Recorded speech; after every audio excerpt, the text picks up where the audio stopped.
Direct tax मतलब हमारे ऊपर चार्ज हुआ, हमको उसका पेमेंट करना है, वो हुआ डायरेक्ट टैक्स। इनडायरेक्ट टैक्स, तुम्हारे ऊपर चार्ज हुआ, तुमने क्या किया, सरका दिया मेरे ऊपर, तो चार्ज तुम्हारे ऊपर हुआ था लेकिन पेमेंट इसका मैं करूंगा। फाइन। एक होटल में जाओ, होटल वाले के ऊपर टैक्स चार्ज हो रहा है, होटल के मालिक के ऊपर, वो सरकार दे रहा है सर्विस टैक्स हमारे ऊपर, हम लोग जाकर खा रहे हैं और टैक्स भी पेमेंट कर रहे हैं, पैसे भी दे रहे हैं, टैक्स भी दे रहे हैं, राइट। सो यही डायरेक्ट और इनडायरेक्ट में डिफरेंस है।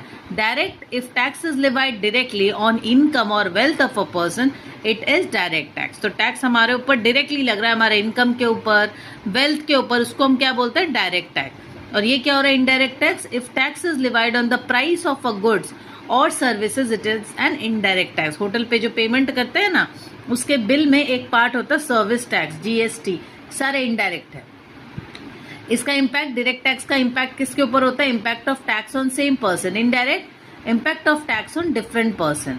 लिवाइड ऑन इनकम और wealth of the person, direct tax हमारे इनकम के ऊपर, हमारे वेल्थ के ऊपर लगता है।